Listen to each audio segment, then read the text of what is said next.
Om Vasudevastam Devam Kamsacharunamardhanam Devaki Paramanandam Krishnam Vande Jagadgurum. We offer our salutations to Sri Krishna, the son of Vasudeva, and the delight of his mother, and the killer of demons, and Jagadguru, the world teacher.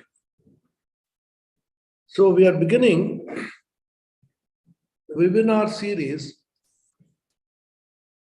on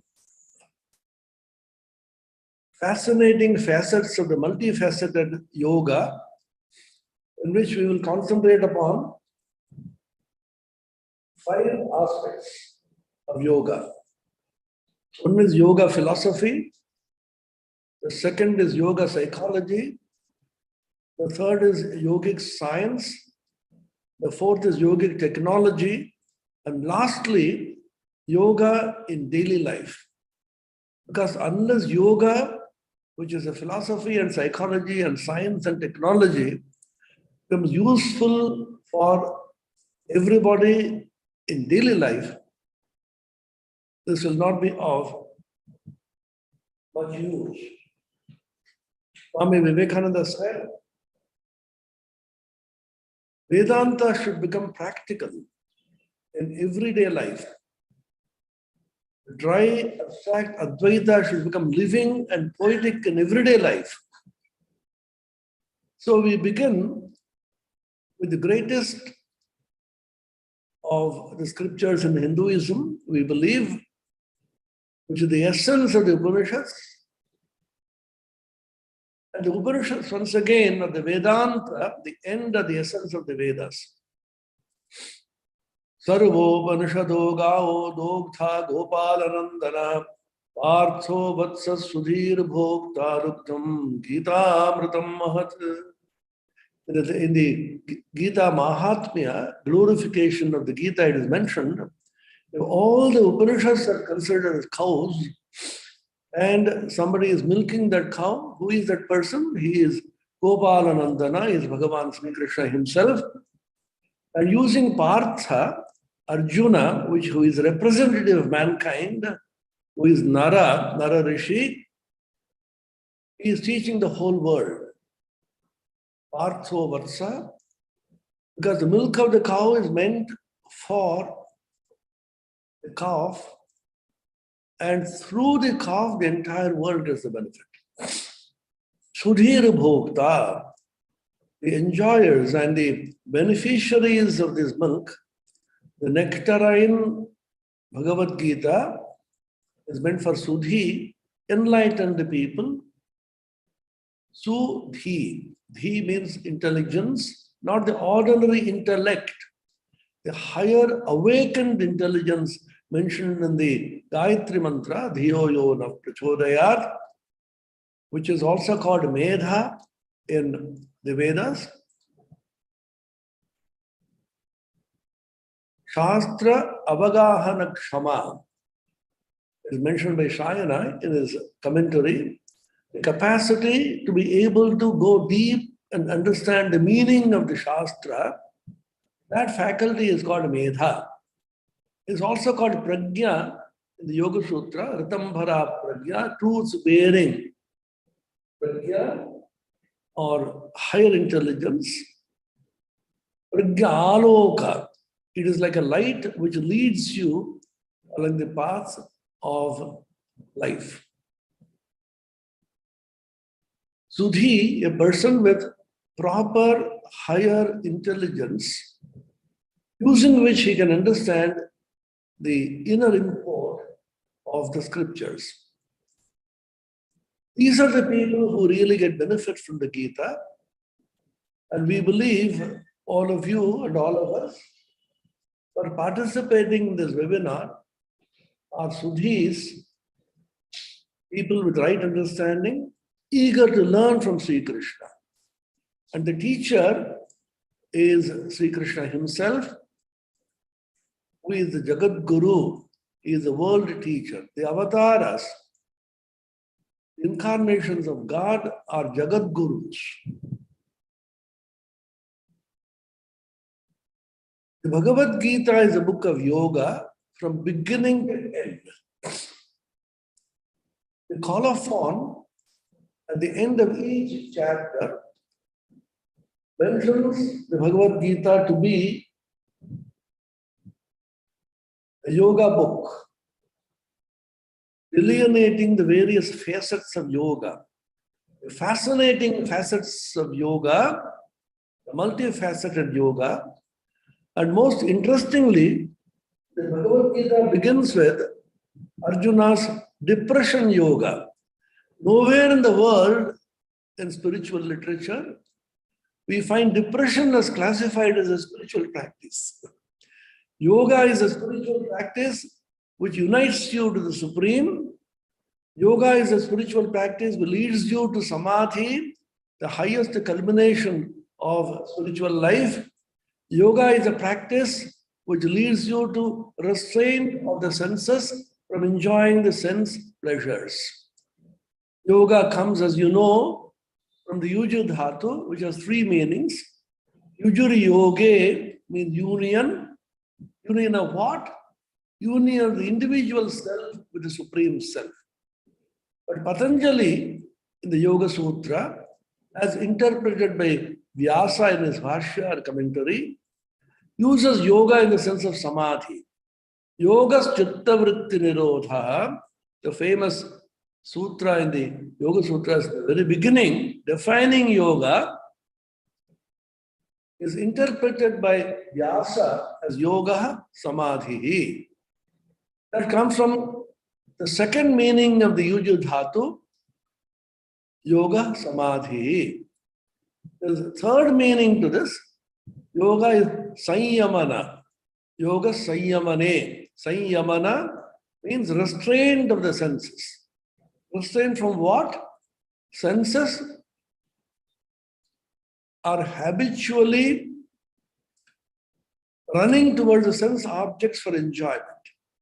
Every sense has a sense object, and the sense and the sense object, when they come together, you find sensual pleasure. The five jnanendriyas, the organs of knowledge, the chakshu karna nasika jikhva is called chakshu, the eye is a sense organ. The object of this eye are rupa, form. We are interested in watching the television, watching the movies, moving around and seeing so much of scenery outside. The eye wants to enjoy the objects which have a form, rupa. Karna, the ear wants to enjoy various kinds of sounds, music and various sounds. Karna, the ear is a sense organ, and the sense object is the sound, shabda. The tongue is a sense organ of knowledge, and the sense object is various delicious items which the tongue wants to taste. Rasa is the sense object. And the nose is a sense organ, and the sense object is smell, gandha. Not durgandha, not bad smell, but good smell. Scent. Scent industry is a $1 billion industry. People are mad after different kinds, varieties of scents. And lastly, the skin, tvak, is a sense organ of knowledge, which madly wants to have the pleasure of touch. Shabdasparsha Rupa Rasa Gandha are the various sense objects which is enjoyed by Chakshu Karna Nasika Tvak Jikhva. Now, when senses come into contact with sense objects, we have pleasure, sukha, and we have sometimes misery also, dukkha. The Bhagavad-Gita begins with dukkha, because all inquiry in life begins with dukkha. The famous, well-known dictum,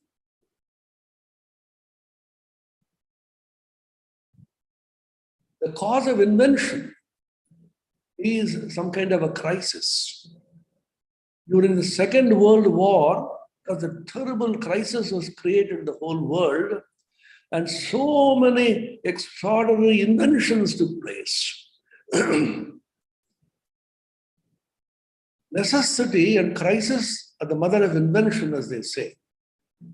So only when you are deeply sorrowful, miserable, agitated in mind, crying and seeking a solution, you awaken to higher consciousness.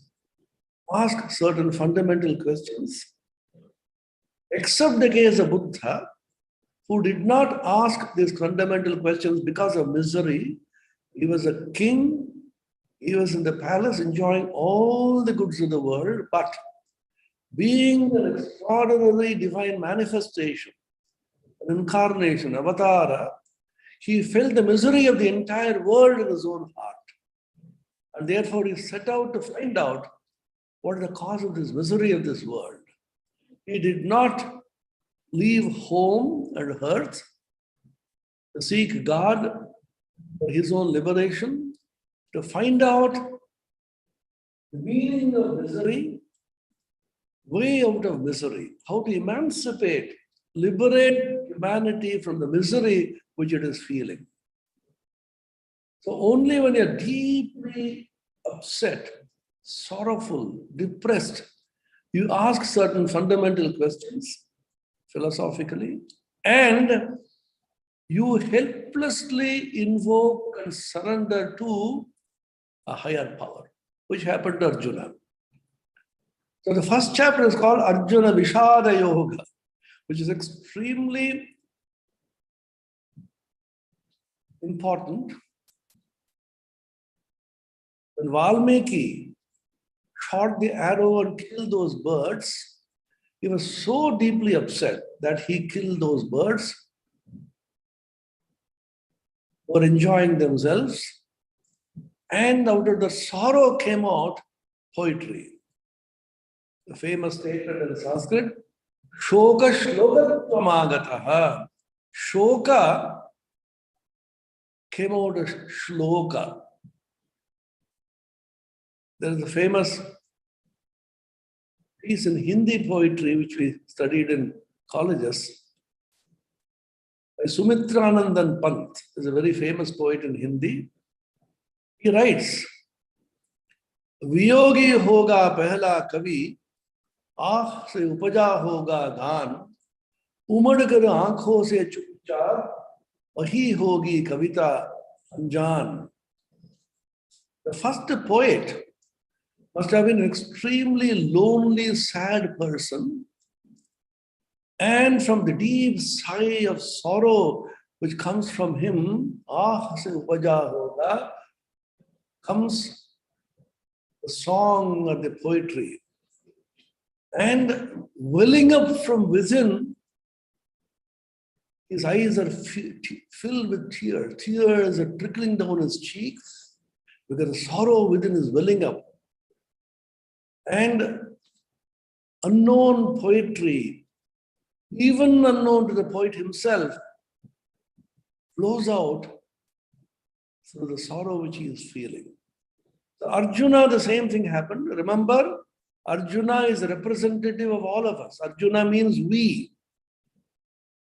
Bhagavan Sri Krishna taught this divine message of Gita. Arjunam nimitti kritya, that is a statement by Bhagavan Bhashyakara Shankaracharya. Keeping Arjuna as a nimitta, as a representative of humanity, Bhagavan taught this to the whole world, to all of us. Arjuna, when he came to the battlefield, he was full of enthusiasm. The moment he saw his own people, which he claimed, Swajanam, Swajana, my own people, he repeats it 4 times in the first chapter. Swajana, Acharyan, Madhulan, Bhratran, Putran, Pautran, Sakhim, Stata, my own teachers, my own uncles, my own kids and kin, suddenly was overwhelmed by what he called pity. Sri Krishna points out it is only weakness of the mind. All of us face this. This is the message of the Bhagavad-Gita. All of us face this kind of a problem. Depression, uneasiness, confusion, masquerading as pity, compassion. Weakness masquerading as universal pity. Sri Krishna points out it's because of weakness that you are not willing to fight. What happens? I and mine. Aham esham mama ete iti pranti pratyaya nimitta shokamoha. Sneha vichedadi shokamoha. Bhashyakara Shankaracharya says in the Bhashya, Aham esham mama ete. I am theirs, they are mine.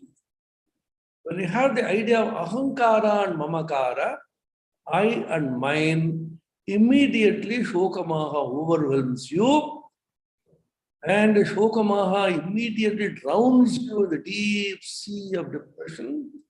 And the only way to come out of the Shokamoha, Bhagavan Sri Krishna found is by imparting the greatest teaching of the Atma Jnana.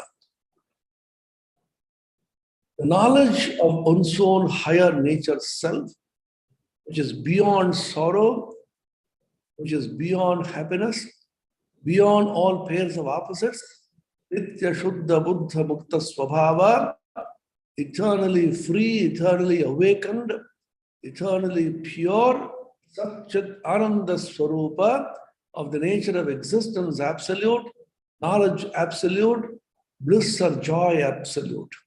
That is your real nature. Assert that real nature, awaken that real nature. This is a message of the Bhagavad-Gita for all of us. What is yoga? Yoga is the awakening of a real nature, which is Nitya Shuddha Mukta Swabhava. Patanjali says in the Yoga Sutra at the very beginning, what happens if you awaken to your real nature? Tada drashta swarupe avasthanam. Then the drashta, who is the seer, who is not involved in anything of the worldly affairs, in the Dvaita Prapancha, the dual throng, as Vivekananda said, that drashta just remains as the self in his own real nature. Prakriti Purusha Viveka. The Purusha which is eternal, pure, awakened, free, somehow gets caught with Prakriti and thinks himself bound. Through this thought, it suffers. So Sri Krishna imparted this knowledge of the self in the second chapter, which is called the Sankhya Yoga.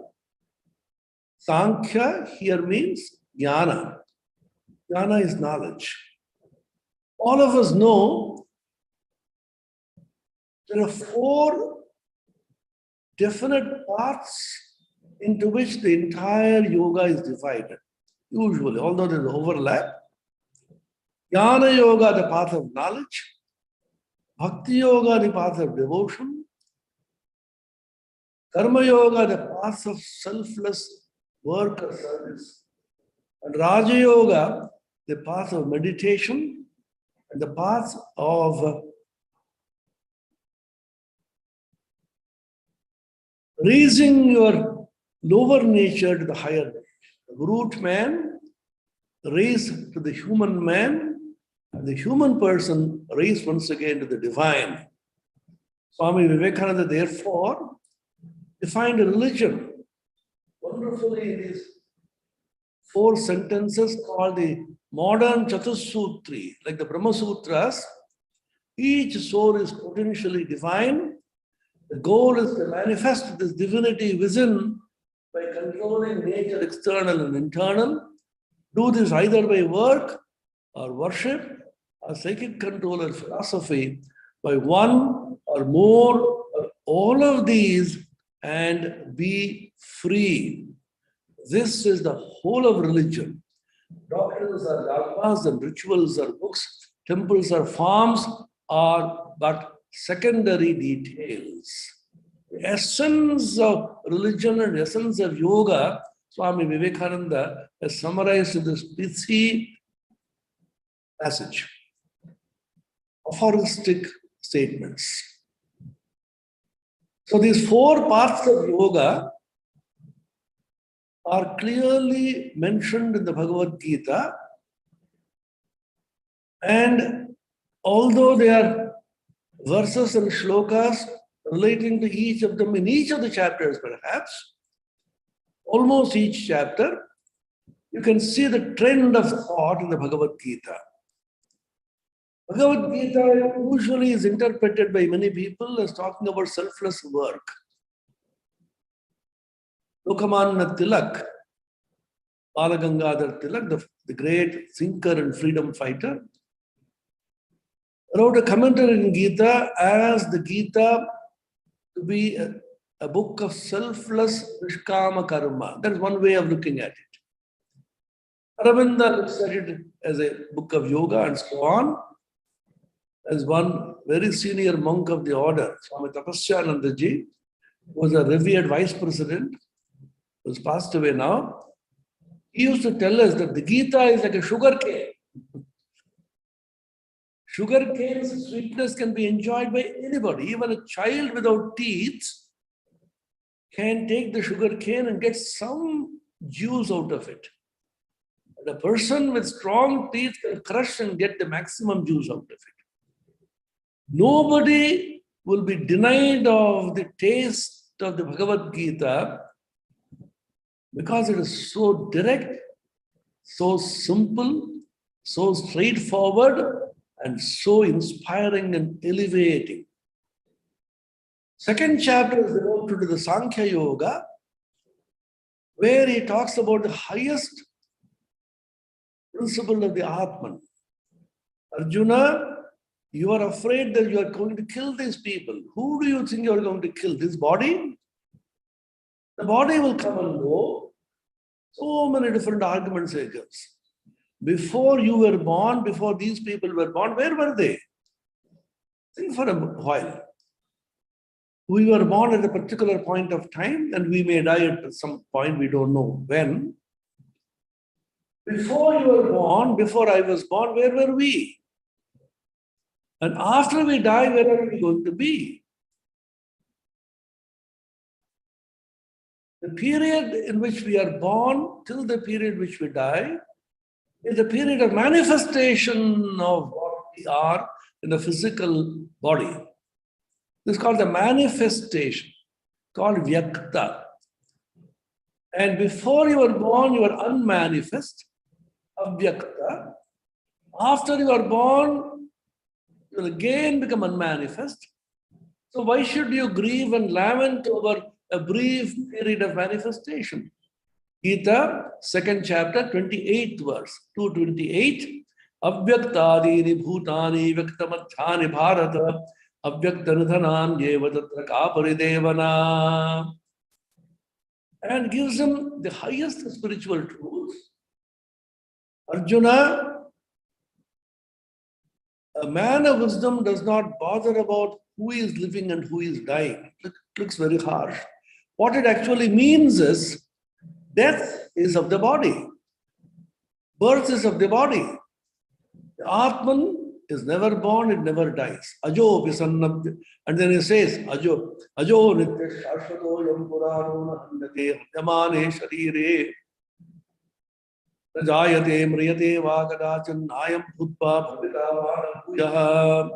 It is never born, it never dies, never goes through what is called the Shadbhava Vikara. Jayate is born, asti, it exists for some time, varthate, it grows, viparinamate, it transforms, apakshiyate, it decays, finally mriyate or nashyati, it dies. These are called Shadbhava Vikara in Yaska's Nirukta. And the Atman does not participate in any of these modifications. It is neither born, nor does it die, nor does it grow. It is eternal and Shashvata. And a very expressive phrase is used, Purana. Purana is interpreted by Bhagavan Shankaracharya in the Bhashya as Pura api Nava. Pura is very ancient. Nava is modern, new. How can a thing be ancient and modern? And the concept of self-renewal in science. In science, we talk about self-renewal. Continuously, the truth is renewing itself. You see the sun or the moon every day, and you do not tell yourself, oh, this is the same sun or the same moon I saw yesterday, day before. You don't say that. Every day it appears to be new. It appears to be resplendent. It is shining, so beautiful. Why? Because nature has the capacity for self-renewal. It is very ancient, millions of years old. Still, every moment it appears to be new. So the Atman also is Purana, old as well as new. Arjuna, again, is confused. In the beginning, he was confused because he didn't know what to do. Deeply upset, sorrowing, still arguing with Bhagavan. Finally, he collapses. Oh Krishna, I do not know what is good for me. I am confused about dharma and adharma, what is to be done, what is not to be done. You please tell me what is good for me. I am your disciple. Please do instruct me. So the ego of the individual has to collapse before the intervention of God is possible. This is a great lesson for all of us. The so-called scientists and the rational people who pride in their rationality and logic of thought, they have to collapse at some point when they are struck by a terrible poisonous arrow of sorrow. That time comes in everybody's life in which you deeply experience sorrow, perhaps for no fault of yours, and you feel completely helpless. This helplessness has to come to the jiva, the individual, before the intervention of God is possible. Arpanyadosho apahatasvabhava pricchami tvam dharma sammudha chetaha yachreyasyan stitam bruhitan me sishyasteham shadimam tvam prapannam.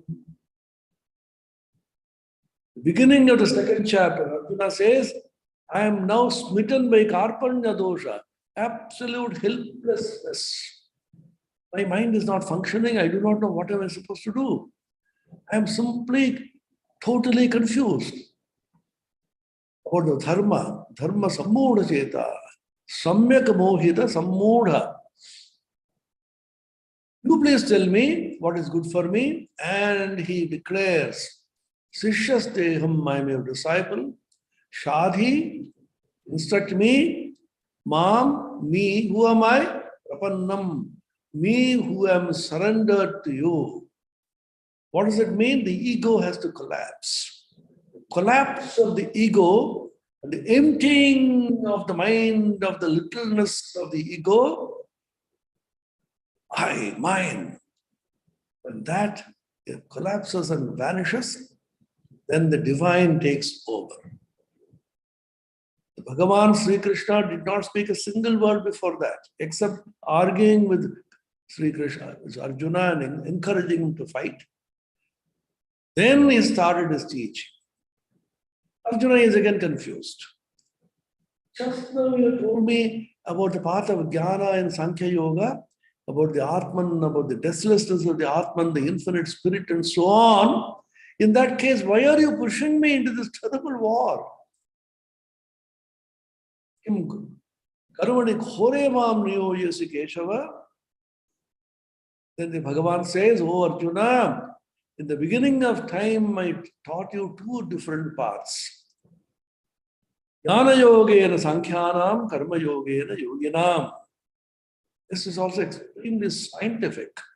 The whole of exposition of Bhagavan, the Bhagavad-Gita, and the commentaries of the great acharyas like Shankara, so scientific, so logical, so rational, and so contemporaneous, can be used by you and me now, here, to solve our problems. I'll try to explain this very simply. Let us ask ourselves, what is life? Suppose you are asked, what is life? So many different definitions could be given. Let us make it very simple. Argue from experience. This is very, very important because Indian philosophy, darshana, is not a mere exercise in reason and logic. It's called darshana, actual seeing. Unlike in the West, where it's called philosophy, love of knowledge. What does that mean? Great rishis and seers of old, they did not philosophize. There is no metaphysics, there is no philosophy, there is no religion even. It is just a simple analysis of daily experience. What is the experience which you have in daily life? When you analyze it, ask simple questions about yourself, about life, and the answers you get are so profound, and these answers are called the Upanishads, these answers are called the Bhagavad-Gita. The moment you are born, what happens? You encounter the world. I open my eyes, I see this world, I hear sound. There is an encounter between the world and me. Me, the jiva. Jiva is an embodied being, a being who is taken up a body, which is me, which is you, which is everybody in this universe. So you interact with this world.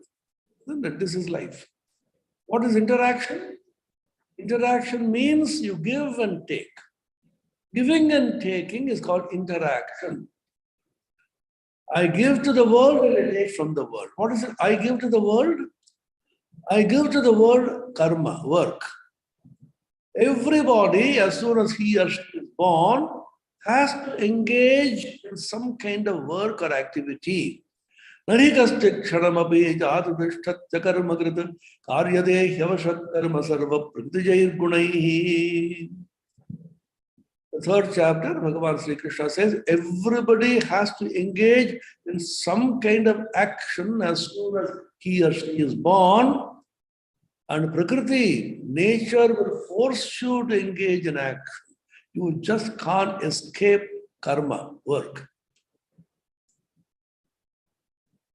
This is by the very nature of the world. So I do karma. What do I gain through karma? I gain experience. Swami Vivekananda, in the beginning of the Raja Yoga, the famous book, he says, our goal is not enjoyment, but knowledge through experience. We gain knowledge through experience. We experience because we do karma. When we do karma, there is an interaction between the jiva and the jagat. That results in experience, and the experience produces knowledge. So, I give knowledge to the jagat, and I receive in turn, I give karma to the world, and I receive in turn knowledge. Karma, work, and knowledge, jnana. Therefore, there are just two paths. One is the path of jnana, And therefore, the second path of karma. Jnana yogena sankhyanam, karma yogena yoginam. From the very beginning of creation, Bhagavan says, I created these two paths. Jnana yoga and karma yoga. These are the two very important yogas which Swami Vivekananda also emphasized in the present world, present day, present age. And Jnana yoga and Bhakti yoga are not different. We should not think Jnana is superior and Bhakti is inferior, Karma is inferior, and so on. The Supreme Being is considered in Vedanta to be the impersonal absolute, without form, without name, ashaptamasparishamaruhupamabhyayam, tasarasam nityamagandhavacchaya, anadjanantam mahataparam dhruvam nachayatan mrityumukhat pramuchyate. Kathopanishad. It is unseen, it is unknown, it cannot be reached by the ear, by words, or by any of the senses. Yato vacho nivartante aprapya manasasaha. Taittiriya Upanishad. Where words fail to reach, and the mind also cannot reach. This is the absolute Parabrahman. This is called the Nirguna Brahman without any qualities. Now, in the world, we cannot intuit or understand Nirguna Brahman as long as we have a body, we have a mind, we have senses. So how do I intuit and know the Supreme Brahman if I cannot even reach there? So Nirguna Brahman itself takes up perhaps some form, akara, and some qualities, guna. It's called Saguna Brahman. Saguna Brahman can be nirakara without form, but Saguna Brahman definitely has some qualities. Saguna Brahman has qualities of compassion, qualities of mercy, quality of purity, Ananta Kalyana Guna Sampanna, as Ramanuja will say. Infinite are the divine qualities of Saguna Brahman, whom we normally call as God. Now, Nishtha, devoted attempt to understand the Nirguna Brahman. Nishtha towards Nirguna Brahman is called Jnana. Nishtha towards Saguna Brahman is called Bhakti. They are the same. And it's very clearly stated by the Acharyas that Saguna, Nirguna are two aspects of the same Brahman. Dve Brahmani Rupe Murtam cha Amurtam cha. Shankaracharya in the Brihadaranyaka Bhashya he says Murta, the Saguna, and Amurta, the Nirguna. Those are two aspects. So Jnana / Bhakti is one path, Karma is one path, and Yoga is the technique, the Raja Yoga, the Dhyana Yoga is the technique which pervades all the paths. Which is why Swami Vivekananda in the modern times talked about the integral yoga, the holistic, complete yoga. Jnana, Bhakti, Karma, Yoga are harmoniously blended, combined, so that the modern man and woman will have an opportunity to be able to understand the supreme truths, following a combination of all the yogas. This is a unique contribution of Swami Vivekananda, Yoga Samanvaya or Yoga Samuchaya, synthesis of the harmony of the yogas. There he put a lotus as a symbolic of bhakti, and the rising sun is symbolic of jnana, and the wavy waters of the ocean is symbolic of karma, and enveloping all this is a serpent of the Kundalini Shakti, which is symbolic of Raja Yoga.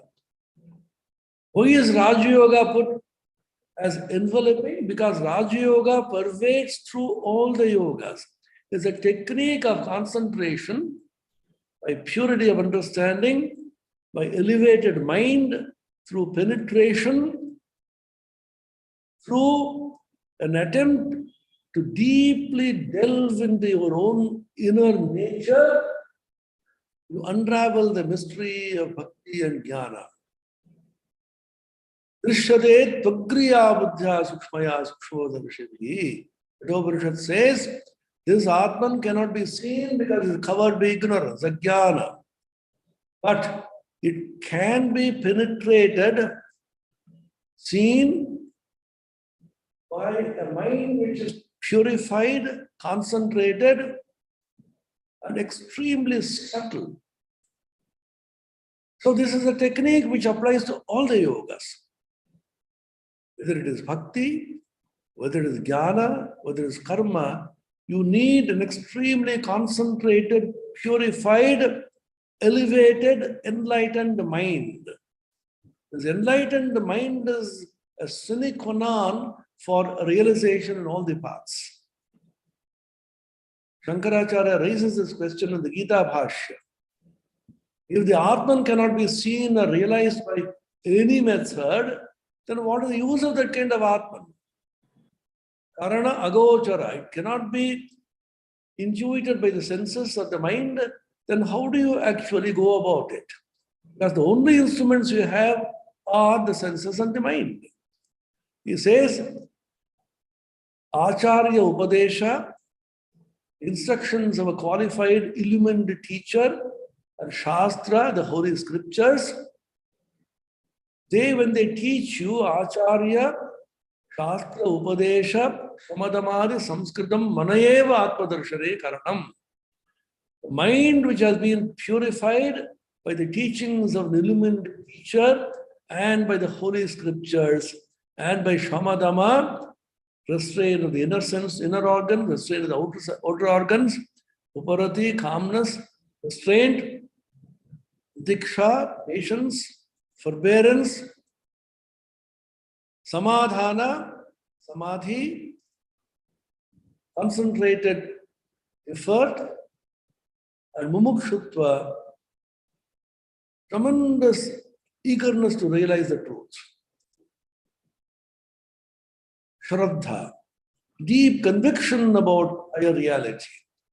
So all this is required by which the mind has been purified, and the pure mind can realize the Atman. Sri Ramakrishna went to the extent of saying pure mind and pure Atman and pure Buddhi are the same. Shuddhaman, Shuddha Buddhi and Shuddhatma are one and the same thing. The Bhagavad-Gita, Bhakti Yoga, Karma Yoga, Jnana Yoga and Raj Yoga are clearly spoken of, and everywhere he will say, finally, when you meditate upon me, are devoted to me, you will be the greatest of yogi. For example, in the 6th chapter, 1st verse, Anashrita karma phalam karyam karma karoti sannyasi cha yogi cha naragrana chakriya. Who is a real yogi? Not a person who gives up karma or gives up agnikarya, fire activity. It does not cook, it does not touch fire. He is not a yogi, but a person who does all karma without desire for the fruits of karma, karma phala. Arjuna did not want to do karma work because karma binds. Karma produces bondage. That was Arjuna's conception. Bhagavan Sri Krishna told him, "Oh Arjuna, karma does not bind, but karma asakti binds, attachment to karma. Karma phalasakti binds, attachment to the fruits of karma. And kartritva buddhi binds, that I am the agent of activity or karma. These things bind and not karma per se." He is the karma yogi, and such a person is the real yogi. In the Bhakti Yoga, 12th chapter, 14th verse, Santushta satadam yogi yatatma dridha nischaya Vayyarpita mano buddhir yomad bhaktas samepriyaha. He summarized the essence of Bhakti Yoga. Santushta satatam yogi, this yogi who is a Bhakti yogi, is completely satisfied all the time. Why? Because he knows that I am the supreme truth, Lord is the supreme reality, and he has given me what he wants to give me, and therefore I have no demands, I have no desires, I have no aspirations, I have no complaints. Santushta satatam yogi, yadrucha lava santushta. Repeatedly these things are mentioned in the Gita. Yatatma, restrained the senses. Hundreds of times this is repeated by the Bhagavan in the Bhagavad-Gita. Yatatma, yatachittatma, jitendriya, vijitendriya. Control the senses. Inner senses and outer senses. Dridha nischaya. Completely convinced about the highest truth. He is not confused. And mayarpita manobuddhi, this is a punchline. His mind and his buddhi and all his body, everything has been offered to the Supreme Being of the Lord. So so much of devotion he has for the Lord, he does not live any life of his own except in and through the Supreme Being, which is the darling of his soul. This is the Bhakti Yoga. The Jnana Yoga, 4th chapter, 38th verse, I'm giving only some samples. Nahi jnanena sadrisham pavitramiha vidyate tatsvayam yoga samsiddha kalena atmanivindati. There is nothing greater than jnana, and this kind of yoga, jnana yoga, will lead you to the highest. In Raja Yoga, 6th chapter, 10th verse, Yogi Yunjita Satatam. He says, Yogi Yunjita, he always is connected to the Supreme.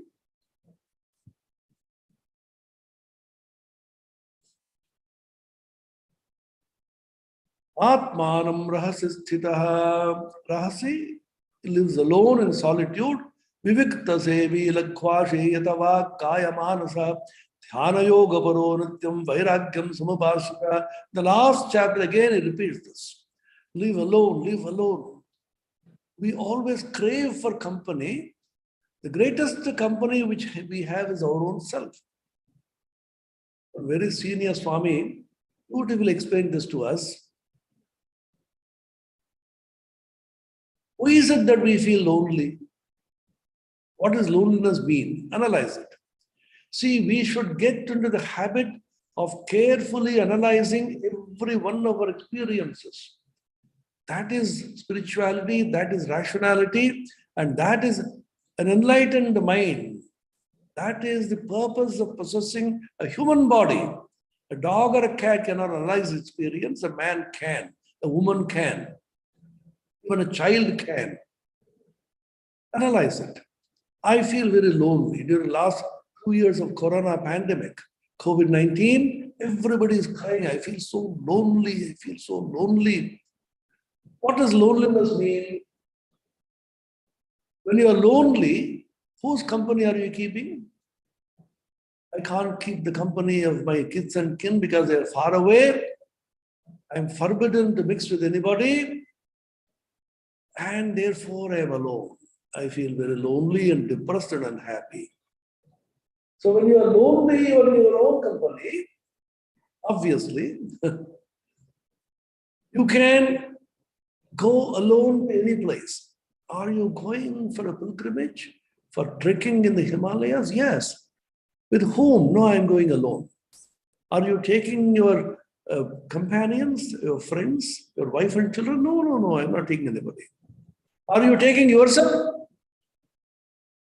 Meaningless question. Of course, I have to take myself. Why can I go? Leaving me, I cannot go. So you are accompanying yourself all the time.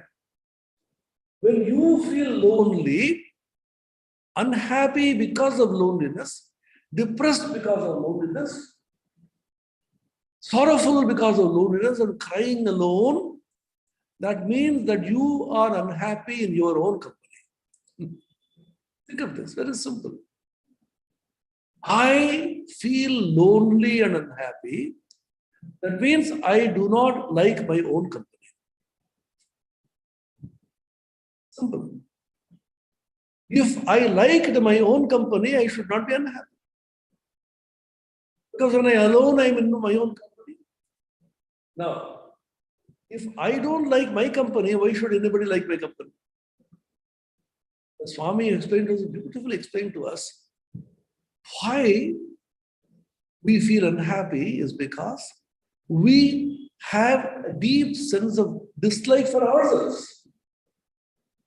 First is self-love, not the selfish love. My own company, my own higher self, that company I should enjoy, I should rejoice. Because I am the supreme truth, and if you're devotionally oriented, you will say that the Lord is residing in my heart. If you're oriented towards Jnana Yoga, you will say, Nitya Shuddha Mukta Atma Swarupa, which I am.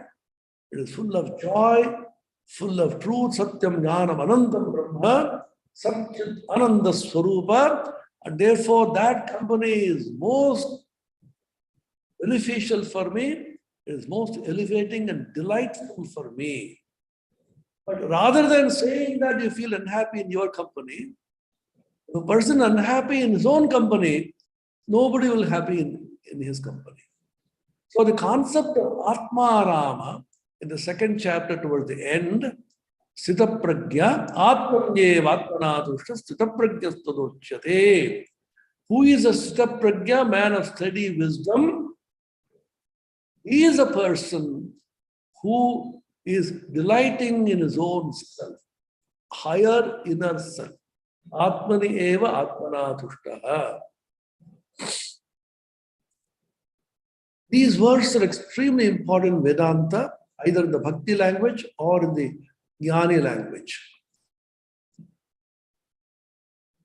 Atma arama, arama, resting, relaxing in the Atma. Atma krida, atmarati kriya vanesha, brahmavidam varishtha. He is a brahmavidam varishtha. He is the greatest of the knowers of Brahman, who delights in the Atman, he plays in the Atman, and who is enjoying his own company of higher self. Atma Rama, Atma Nishtha, Atma Krida, Atma Rata, Atmapriyananda. The beautiful name which I got, unworthily though. The Priyatva, the dearness is the Supreme Self. The person who delights, finds joy in the dearness of his own higher self is Atmapriyananda. So develop the habit of being alone and enjoying your own company. Yogi injita satatam atmanam rahasistita ekaki yatachittatma nirashihi aparigraha. So these are the samples of shlokas for Jnana Yoga, Bhakti Yoga, Karma Yoga, and Jnana Yoga. And 6th chapter 47, Tasmad Yogi of Arjuna. 46th verse says, Tapasvibhyo digo yogi, Jnanibhyo bhi tatodika, Karmibhishchadigo yogi, Tasmad Yogi bhav Arjuna. A yogi is superior to a karmi, a worker. A yogi is superior to a jnani. A yogi is superior even to a bhakta, and therefore Arjuna become a yogi. This is a great exhortation of Bhagavan Sri Krishna to all of us. Tasmad yogi bhava. All our life we should live as yogis. We are not bhogis. We are not enjoyers of the senses. We are not enjoying the Shabda Sparsha Rupa Sagandha through Chakshukarna Nasika Dikwa. We are not come here to enjoy. Our goal is not enjoyment. Our goal is through experience, realize the supreme truth by knowledge. Acquisition of knowledge which emancipates you, because knowledge ultimately releases you. As St. John said in the Bible, thou shalt know the truth, and truth shall make thee free. Which is the truth? Vedanta says, the truth of your own higher self, the Atman, which is identical with Ishvara. Ishvaro Gururatmeti Murti Bheda Vibhagine Yomavat Vyapta Dehaya Dakshina Murtaye Namaha. Shankaracharya Stotra. Ishvara, Guru and the Atman mean the same thing. What you call your Ishtadevata or the Supreme Lord, God, Saguna Brahman, is your own higher self. So he says, be a yogi. Then adds the writer a caveat there, next sloka, last sloka of the 6th chapter, 6.47. Yoginam abhi sarvesham madgate nantaratmana shraddhavan bhajate yomam same yukta tamo mataha. Who is the greatest yogi according to Bhagavan Sri Krishna? Among all the yogis, Yoginam abhi sarvesham madgatena antaratmana. His entire inner being has been completely immersed and soaked in me, the divine, the supreme being. When he has surrendered himself completely to me, Shraddhavan bhajate yomam, with tremendous Shraddha, conviction, bhakti, devotion, he worships me. He is Yukta Tama. He is the supreme yogi. So this idea that again and again, take hold of bhakti or jnana or anything, be a yogi. Our whole life should be one of yoga. That's why every chapter of the Bhagavad-Gita is called a yoga. The colophon at the end. Om Tat Saditi Srimad Bhagavad-Gita Su Upanishatsu Brahma Vidyayam Yoga Shastre Sri Krishna Arjuna Sambhade Sankhya Yogo Nama Dvitiyodhyaya Karma Yogo Nama Tritiyodhyaya and so on. Look at the components there. You have a science, you have technology. Science is pure science, theoretical science. Technology is applied science. You have two streams of thought. One is Brahma Vidya, the Upanishads, science of Brahman, and the Yoga Shastra, which is the technology like Patanjali Yoga Sutra and so on. Science of Brahman is investigative, exploratory. It's an open-ended investigation. Athato Brahma Jigyasa. It's Jigyasa, inquiry. Now we begin the inquiry into the nature of Brahman, nature of supreme reality. In science, you don't begin with a preconceived notion about the truth. You inquire, you investigate, you explore. It's an open-ended inquiry and exploration into the supreme truth. In yoga, you begin with protocol. Atha yoga anushasanam. Anushasana in yoga, protocol, and it is jigyasa in Brahma Vidya, or science of Brahma. Now the uniqueness of this Bhagavad-Gita is that it is both Brahma Vidya and also Yoga Shastra. The colophon says, Brahma Vidyayam Yoga Shastre. One other Upanishad which comes close to this is Kathopanishad. The last verse of the Kathopanishad throws a challenge to humanity. Mrityu proktam nachiketo talabdva vidyametam yoga vidhim chakrisnam brahma prapto virajo bho mrityuhu anyopyevam yo vidathatmameva. The Upanishad ends with this verse, Kathopanishad, says this great knowledge of Brahman, Brahma Vidya, was acquired by Nachiketa as taught by the Brahma Vidya Acharya Yama. Mrityu proktam Nachiketo talabdva. What happens to him? He became Vimrityu. He went beyond death and life, became free. What is that? Brahma Vidya and Yoga Vidhim cha Krishnam. Krishna is complete, total. Total Yoga Vidhi also he knew. The Kathopanishad claims that it is both Brahma Vidya and Yoga Vidhi.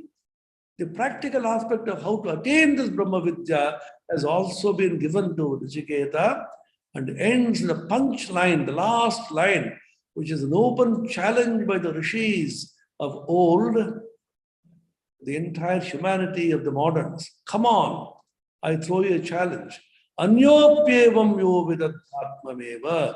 Anyopi, anybody else also will be able to realize the same truth, provided he follows the same path, same procedure. Anybody, at any time, at anywhere, will be able to replicate the same result. This is science. Science says if somebody has discovered something sometime, somewhere in the world, that should be replicable anywhere by anybody at any time. This is the open challenge of the Brahma Vidya and the Yoga Shastra. And the Bhagavad-Gita is Brahma Vidya, science of Brahman. Yoga Shastra, it is the technology of realization of Brahman. And Sri Krishna Arjuna Samvada, the dialogue between God and man. Man will never be able to understand the higher truths of spirituality unless God teaches him. Man can never ascend to God unless God descends as an avatara and takes man up. What does it mean? That means a human being has to be taught by a person who has already walked the path and realized. Same thing happens in science, same thing happens in engineering and technology. Why is it there are schools and colleges and universities? A boy or a girl entering a university or a college is being taught by a person who already has studied the subject and he knows. He has realized the meaning of what the subject that he is teaching. So you should be taught by an illumined teacher who has walked the path, who has realized. And the dialogue between God and man, this is the great scripture of mankind, which exhorts humanity. Tasmad yogi bhavarjuna. And yoga is defined as samatvam yoga uchyate. This is a great lesson in the Bhagavad-Gita. Sameness of mind. Samam pashan sarvatra samavasthitam ishwaram. Same. God is present everywhere in the same way. Samoham sarvabhuteshu samatvam yoga uchyate. Nirdosham hi samam brahma. Brahman is samatva, sameness. Equality we talk about now. At the spiritual level, at the innermost level alone, we can talk about equality. Manifested level, there may be inequality. But samatva, always practice samatva, and that can come with a calm, tranquil mind. Shanta manasam yenam yoginam sukhamuttamam upaiti shantarajasam brahmabhutamakalpasham. Shantarajas, restlessness of the mind should be quelled. Mind should become tranquil, calm, and the tranquil, calm mind, the profound truths automatically come. How? When you have deep devotion, the Supreme Being in the Bhakti Yoga and the Jnana Yoga, you are devoted unflinchingly without any other desire. There is a realization of the Supreme Truths. In Karma Yoga, you work for him, you have no desire of your own. And in Raja Yoga, the only concern is how the Purusha Prakriti Viveka takes place. The Shvetashvatara ends by saying, Yasya deve parabhakti yatha deve tatha guru tasyete gatita hyatta prakashyante mahatmanaha. One who has a supreme devotion to Ishvara, the Supreme Being, it could be knowledge, through which you can have devotion. Parabhakti and Parajnana are the same. Tesham Jnani Nityuktaha Ekabhakti Visishyate. Jnani is called Ekabhakti because he is devoted to that supreme truth unflinchingly without worrying about anything else. And the same devotion to the teacher who has taught him, the illumined guru or the teacher or the scripture. In this case, Sri Krishna, Bhagavan Sri Krishna is our great teacher, Jagat Guru, and the scripture, Bhagavad-Gita, is the embodiment, Vangamayi Rupa. It is the form of Sri Krishna himself, as Sri Ramakrishna saw, Bhagavata Bhakta Bhagavan. Once he was listening to the recital of Bhagavatam, he saw a ray of light coming from Sri Krishna's feet, touching him, his heart, and touching the Bhagavatam and form a triangle. Then he said, Bhagavata, the scripture, is a Vangmayi Murti, which is the embodiment of God himself in the form of words, in the form of teachings. The Bhakta, the devotee who is longing for liberation and longing to realize God, and God himself, Bhagavan, are 1 in 3 and 3 in 1. A person who has the supreme devotion, the highest Bhagavan, Ishvara, either in the Saguna or Nirguna aspect, and same devotion to the teacher, he will have the truths of the scriptures spontaneously, naturally, flashing forth from his inner being.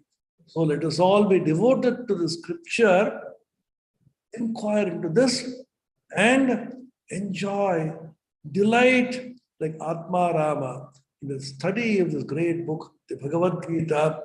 More and more to study this, more and more think about this. Shravana, Manana, Nididhyasana, Shrotabhyo, Mantabhyo, Nididhyasitabhyaha. The Bhagavad-Gita Upanishad, Yajnavalkya says, listen first, as you are listening, all of you. Shravana, listen, repeatedly listen, again and again and again, till the conviction grows in you, this is the truth. All doubts vanish. Samshaya bhavana goes away. Then manana, reflect, deeply cogitate. Go deep into the meaning of every statement that you heard. That takes away the asambhavana, the feeling that may not be possible by you, and live it in everyday life. Vididhyasana takes away the viparita bhavana. You may talk about all this. In daily life, you behave differently. That is not acceptable. That comes from vididhyasana. Vididhyasana is kind of a samadhi in which you get so absorbed in the supreme truth, you just have no thought of anything else. Atma samstam manakritva na kinchadipi chintaye. Bhagavan exhorts Arjuna, absorbed in the Atman or higher self or Bhagavan Ishvara. Don't bring any other worldly thought to come into you. May we all be blessed by the grace of Bhagavan Sri Krishna to attain this state of divine God absorption and manifest this in our daily life, in our behavior, ultimately ending in Sarva Bhuta Hiterata, devoted to the welfare, the good of the entire humanity, living beings, non-living beings, animals, plants, human beings, men, women, children. Let us have universal compassion and universal love flowing out. Let our life, our existence be a source of great joy and peace to everybody, and be a great treasure house for ourselves. Om Shanti Shanti Shanti Harihi Om Tat Sat Sri Ramakrishna Arpanamastu.